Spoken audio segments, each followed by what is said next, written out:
Hello guys, welcome to Greaters Academy. Myself Nandini. So आज हमें geography करना है, chapter number 5 minerals and energy resources. क्योंकि हमारा इकोनॉमिक्स का सिलेबस भी ख़त्म हो चुका है। ये ज्योग्राफी का हमारा लास्ट चैप्टर है। इसके बाद हमारा सिलेबस ज्योग्राफी का भी ख़त्म हो जाएगा, फिर हम इंपॉर्टेंट क्वेश्चंस में मूव ऑन कर जाएंगे। तो आज का हमारा सबसे पहला टॉपिक है मिनरल्स एंड एनर्जी रिसोर्सेज। जैसे कि मैं हमेशा ये चीज़ बोलती हूँ कि हमें सबसे पहले चैप्टर का नाम समझ में आना चाहिए। मिनरल्स और एनर्जी रिसोर्सेज अगर चैप्टर का नाम है तो सबसे पहले हमें मिनरल्स और एनर्जी रिसोर्सेज का मतलब पता होना चाहिए कि मिनरल्स और एनर्जी रिसोर्सेज होते क्या हैं एग्जैक्टली। तो सबसे पहले हम मिनरल्स पढ़ते हैं। मिनरल्स क्या होते हैं? मिनरल्स एक ऐसा सब्सटेंस होता है जो कि एक अपने स्ट्रक्चर में ही हमें अर्थ से मिलता है। मतलब हम कुछ उगाते नहीं हैं, वो हमें अर्थ से मिलता है, वो मिनरल होता है। ठीक है। मिनरल्स बहुत सारी फॉर्म्स में मिल सकता है, मतलब डिफरेंट फॉर्म्स में मिल सकता है। बट लेकिन जो मिनरल्स होते हैं वो हमारे हाथ में नहीं होते हैं। मिनरल्स हम अर्थ से लेते हैं। ठीक है। तो इसकी डिफाइन क्या है? A homogeneous naturally occurring substance with a definable internal structure. Minerals are found in varied form in nature, ranging from the highest diamond to the softest talc. तो मतलब ये देखिए कि हार्डेस्ट डायमंड, मतलब डायमंड को हम सबसे हार्डेस्ट कंसीडर करते हैं हमेशा। तो डायमंड जितना हार्ड होता है उतने हार्ड भी मिनरल्स होते हैं और सॉफ्ट भी होते हैं। जैसे टैल्क जो होता है, पाउडर जो हम यूज़ करते हैं, वो भी एक तरीके का मिनरल ही होता है। तो हम जो वो यूज़ करते हैं उतने तक का मिनरल, मतलब हार्ड से हार्ड भी होता है और सॉफ्ट से सॉफ्ट भी मिल जाता है। ठीक है। ये क्या होता है? वाइड रेंज अलग अलग कलर्स में मिल जाता है हमें। हार्डनेस होती है अलग अलग, मतलब कोई ज़्यादा हार्ड है, कोई कम हार्ड है, कुछ क्रिस्टल फॉर्म में होता है। ठीक है। तो ये इससे क्या होता है, ऐसे तरीके के मिनरल्स हमें अर्थ से मिलते हैं। अब ये देखो कि ये तो हमने निकाला, ये अर्थ से मिलते हैं, तो हमें पता है सबको कि मिनरल्स कहाँ से मिलते हैं, अर्थ से, है ना। तो अब ये मिनरल्स मिलते कहाँ हैं एग्जैक्टली?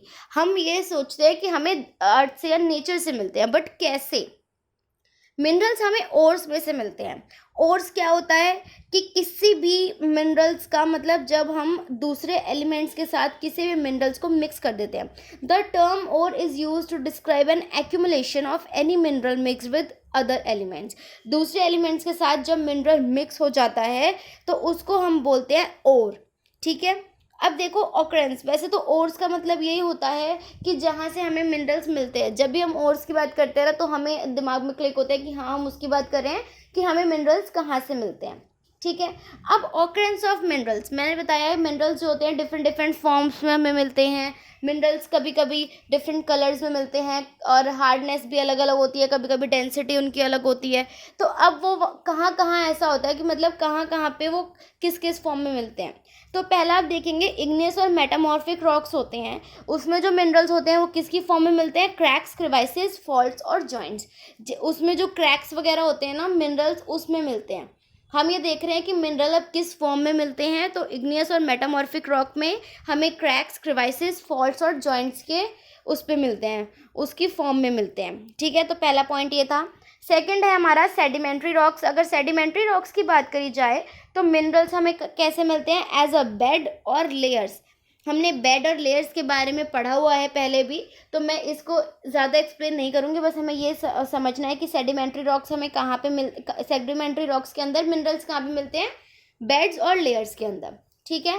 थर्ड है हमारा कि दूसरी फॉर्म होती है, फॉर्मेशन होती है, दूसरी अनदर फॉर्म ऑफ फॉर्मेशन होती है जिसमें कि सरफेस रॉक्स जो होते हैं वो डिकम्पोज हो जाते हैं। ठीक है। और सॉल्युबल कॉन्स्टिट्यूएंट्स जो होते हैं रिमूव हो जाते हैं। मतलब कि दूसरी फॉर्म जिससे हमें मिनरल्स मिलते हैं वो क्या होता है कि जो सरफेस रॉक होती है उसका डिकम्पोजिशन हो जाता है और जो हमारे सॉल्युबल कॉन्स्टिट्यूएंट्स हैं वो रिमूव हो जाते हैं। तो उस फॉर्म में हमें मिनरल्स मिलते हैं, वहाँ पे हमें फिर मिनरल्स मिलते हैं। ठीक है। उसके बाद आपका फोर्थ पॉइंट है सर्टेन मिनरल्स में ऑकर एज एलुवियल डिपॉजिट्स। जो आपकी सैंड्स, वैलीज वगैरह होती हैं, वैली फ्लोर होता है या फिर बेस ऑफ हिल्स होता है, तो उसमें क्या होता है कि हमें कुछ कुछ मिनरल्स मिल जाते हैं एज अ एलुवियल डिपॉजिट्स। मतलब डिपॉजिट का क्या मतलब होता है कि वहाँ पे वो चीज़ इकट्ठी हुई हुई है, एज अ एलुवियल डिपॉजिट्स। ठीक है। फिफ्थ पॉइंट हमारा है ocean waters also contain vast quantity of minerals. अब हम जो पानी पीते हैं ओशियन वाटर की बात करेंगे, बट हम जो वैसे पानी पीते हैं नॉर्मल पानी, तो उसमें क्या होता है, उसमें भी तो कुछ मिनरल्स होते हैं ना। तो ओशियन वाटर के अंदर भी वास्ट क्वांटिटी ऑफ मिनरल्स होती है। ठीक है। तो ये था आपका कि मिनरल्स हमें कहाँ पे किस किस फॉर्म में मिलते हैं। तो मैं एक बार रिपीट कर रही हूँ फटाफट से। सबसे पहला इग्नियस और मेटामॉर्फिक रॉक्स था, जिसमें हमें क्रैक्स, क्रिवाइसेस, फॉल्ट्स और जॉइंट्स की फॉर्म में मिलता है। सेकंड आपका सेडिमेंट्री रॉक्स है, जिसमें कि मिनरल हमें कैसे मिलता है, एज अ बेड और लेयर्स। बेड और लेयर्स मतलब होता है कि मिट्टी की कुछ लेयर्स वगैरह होती हैं, रॉक्स की लेयर्स होती हैं, वो हम बाद में अगर कभी हमें ज़रूरत पड़ी तो हम डिटेल में पढ़ेंगे, पर अभी नहीं है। उसके बाद थर्ड पॉइंट आपका ये है कि दूसरी फॉर्म होती है, फॉर्मेशन होती है दूसरी मिनरल्स की। वो कैसे होती है कि जो सरफेस रॉक होता है वो डिकम्पोज हो जाता है और सॉल्यूबल कॉन्स्टिट्यूएंट्स रिमूव हो जाते हैं, ठीक है। फिर उसके बाद फोर्थ पॉइंट है आपका कि कुछ मिनरल्स जो होते हैं हमें एलुवियल डिपॉजिट्स के फॉर्म में मिलते हैं, वैली फ्लोर पे या फिर बेस ऑफ हिल्स पे, ठीक है।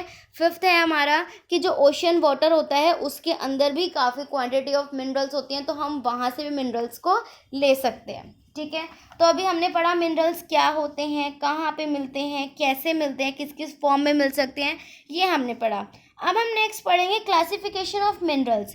अब मिनरल्स कितने तरीके के होते हैं, कितने टाइप के होते हैं। जैसा कि मैं हमेशा आपको ये चीज़ बोलती हूँ कि अगर किसी भी चीज़ को हमें बहुत डीप में पढ़ना है या फिर बहुत अच्छे से पढ़ना है, उसको बहुत डिटेल में पढ़ना है, हमें उसकी क्लासिफिकेशन करनी ज़रूरी है। हम एक टेबल बनाते हैं और उसको अलग अलग कैटेगरी में डिवाइड कर देते हैं, जिससे कि हमें उसकी क्वालिटीज़ और जैसा भी वो है वो हमें और अच्छे से समझ में आता है, ठीक है।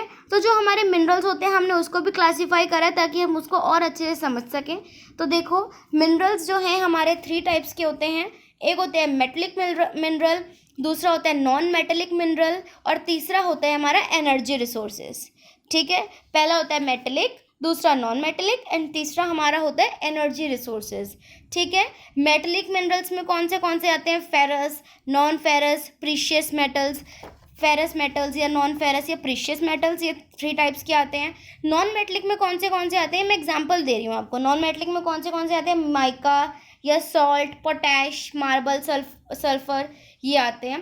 उसके बाद एनर्जी रिसोर्सेज में कौन से आते हैं, कोल, पेट्रोलियम, नेचुरल गैस, ये सब एनर्जी रिसोर्स हैं, क्योंकि इससे क्या होता है, एनर्जी जनरेट होती है, ठीक है। तो ये हमारे क्या है, एनर्जी रिसोर्सेज। तो अब हमें क्या, हमने क्लासिफिकेशन पढ़ी, 3 तरीके के हमारे मिनरल्स होते हैं।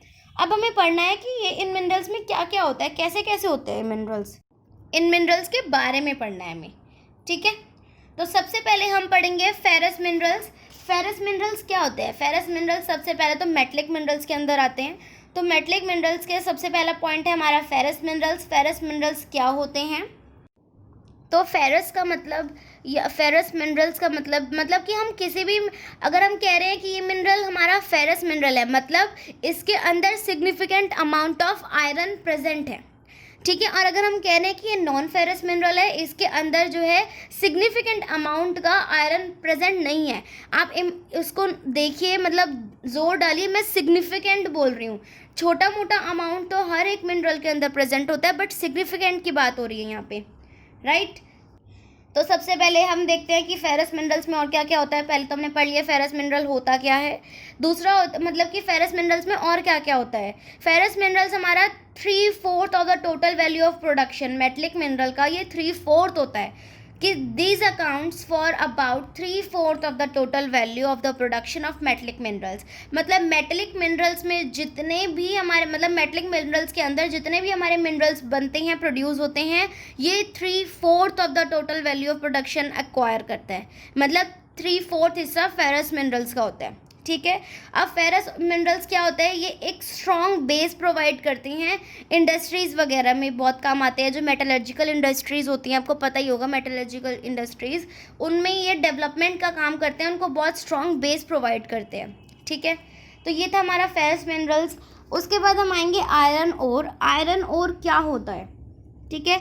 आयरन ओर क्या है, फेरस मिनरल का एक एग्जाम्पल है कि फेरस मिनरल्स में क्या क्या आता है। आयरन ओर आता है सबसे पहले। तो आयरन ओर क्या होता है, ये एक बेसिक मिनरल है और इंडस्ट्रियल डेवलपमेंट की एक बैकबोन है।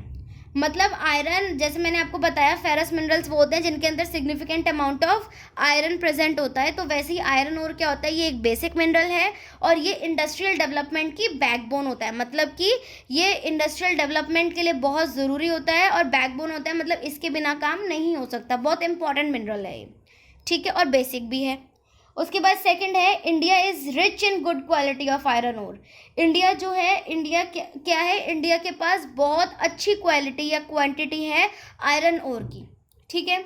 उसके बाद जो हेमेटाइट ओर है वो सबसे इम्पॉर्टेंट इंडस्ट्रियल आयरन ओर है, बट लेकिन मैग्नेटाइट से उसमें आयरन कंटेंट थोड़ा कम होता है। मतलब इन्होंने एक कंपैरिजन बताया कि हेमेटाइट और मैग्नेटाइट दो आयरन ओर्स होते हैं, बट लेकिन मैग्नेटाइट के अंदर आयरन कंटेंट थोड़ा ज़्यादा होता है और हेमेटाइट के अंदर थोड़ा कम होता है। तो ये था हमारा आयरन ओर, ठीक है। अब ये है कि मेजर आयरन ओर बेल्ट्स, कि मेजर आयरन ओर बेल्ट्स कहाँ पे हैं, मतलब कि जहाँ से हमें आयरन ओर मिलता है, बेसिक, ठीक है। बेसिक और मेजर मतलब कि जहाँ से तो मेन हमें मिलता है। पहली है आपकी ओडिशा झारखंड बेल्ट, मतलब ये ओडिशा और झारखंड में लाई करती है। दूसरी आपकी है दुर्ग बास्टर चंद्रपुर बेल्ट। फिर तीसरी आपकी है बलारी चित्रादुर्ग चिकामंगलुरु तमक्कू, आपके है महाराष्ट्र गोवा बेल्ट, ठीक है। तो ये 4 बेल्ट्स हैं हमारी जहाँ पे हमें मेजर आयरन ओर मिलता है। तो आज का लेक्चर मैं यहीं पे ख़त्म कर रही हूँ। हमने काफ़ी सारा पढ़ लिया है यहाँ पे। तो आज हमने मतलब पढ़ा तो थोड़ा सा ही है, बट थोड़ा मेन है, तो आप इसको पढ़ के आइएगा और सेकंड पार्ट में आपको कराऊंगी, उसमें आगे का मैं चैप्टर कंटिन्यू करवाऊंगी। तो यहाँ तक आप पढ़ के आइएगा। आप किसी भी बुक में से पढ़ सकते हैं, मतलब किसी भी बुक में से, किसी भी नोट्स में से कोई क्वेश्चन आंसर्स, कोई भी डाउट हो आप मुझे कमेंट सेक्शन में कमेंट करके पूछ सकते हैं। So guys, I am ending this lecture here. Hope you like it, and if you like it, so please give it a thumbs up and don't forget to subscribe to my channel. Okay, bye bye, take care guys.